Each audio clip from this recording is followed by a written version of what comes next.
اعوذ باللہ من الشیطان الرجیم بسم اللہ الرحمن الرحیم۔ آج ہمارے پارہ نمبر 13 کا خلاصہ یہ ہے کہ یوسف علیہ السلام کی تواضع۔ وما ابرئ نفسی ان النفس لامارۃ بالسوء الا من رحم ربی۔ 12ویں پارے سے حضرت یوسف علیہ السلام کا قصہ چلتا آ رہا ہے۔ یہاں بھی انہی کا ذکر ہے۔ جب عورتوں کی طرف سے حضرت یوسف علیہ السلام کی ہی گناہی اور پاک دامنی ثابت ہو گئی تو اس موقع پر بھی انتہائی تواضع اور عاجزی کا مظاہرہ کرتے ہوئے فرمایا کہ میں اپنے نفس کو بھی بری نہیں بتاتا، کیونکہ نفس ہر انسان کو گناہ کا حکم دیتا ہے۔ یہ صرف میرے رب کی رحمت ہے جس کی وجہ سے میں برائیوں سے محفوظ رہا۔ یوسف علیہ السلام کی حکمت قال اجعلنی علی خزائن الارض انی حفیظ علیم۔ جب شاہ مصر نے یوسف علیہ السلام کو اپنے پاس بلایا اور یوسف علیہ السلام نے بادشاہ کا پورا خواب اور اس کی تعبیر دوبارہ بتائی تو بادشاہ نے کہا کہ اس کا انتظام کون کرے گا؟ یوسف علیہ السلام نے فرمایا اجعلنی علی خزائن الارض، تم مجھے وزیر خانہ بنا دو، میں نگرانی کر سکتا ہوں۔ اللہ نے مجھے اس کا علم بھی عطا فرمایا ہے۔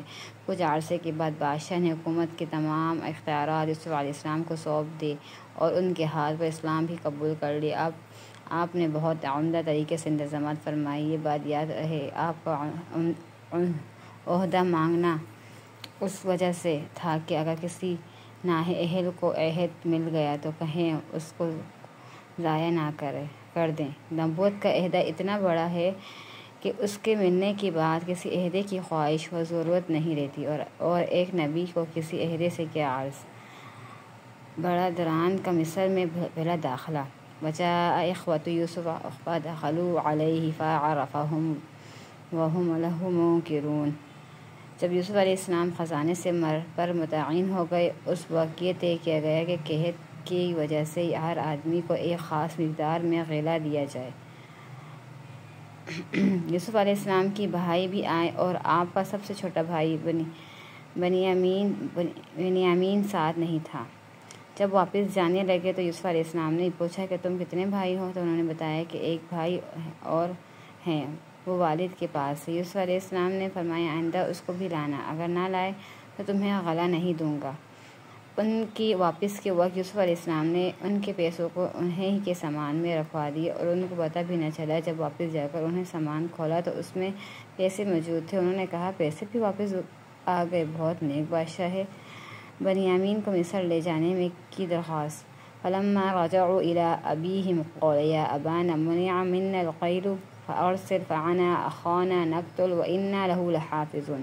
پھر اپنے والد سے کہا کہ اس نے کہا کہ تم اپنے باپ شریک بھائی کو بھی لے کر آنا۔ انہوں نے اپنے والد حضرت یعقوب علیہ السلام سے کہا کہ آپ ہمارے بھائی بنیامین کو ہمارے ساتھ بھیج دیں، ہم اس کی حفاظت کریں گے۔ حضرت یعقوب علیہ السلام کو پہلے سے جھٹکا لگا ہوا تھا۔ فرمایا کہ میں تمہارے ساتھ نہیں بھیجوں گا یہاں تک کہ تم مجھ سے پختہ عہد کرو کہ تم اس کو واپس لاؤ گے۔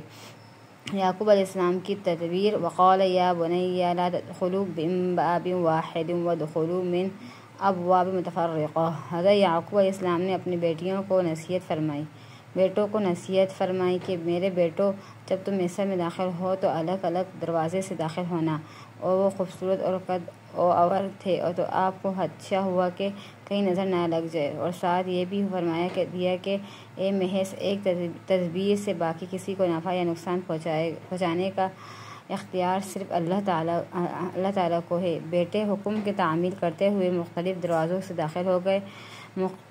برادران کا مصر میں دوسرا داخلہ۔ ولما دخلوا علی یوسف آوی الیہ اخاہ قال انی انا اخوک فلا تبتئس بما كانوا یعملون۔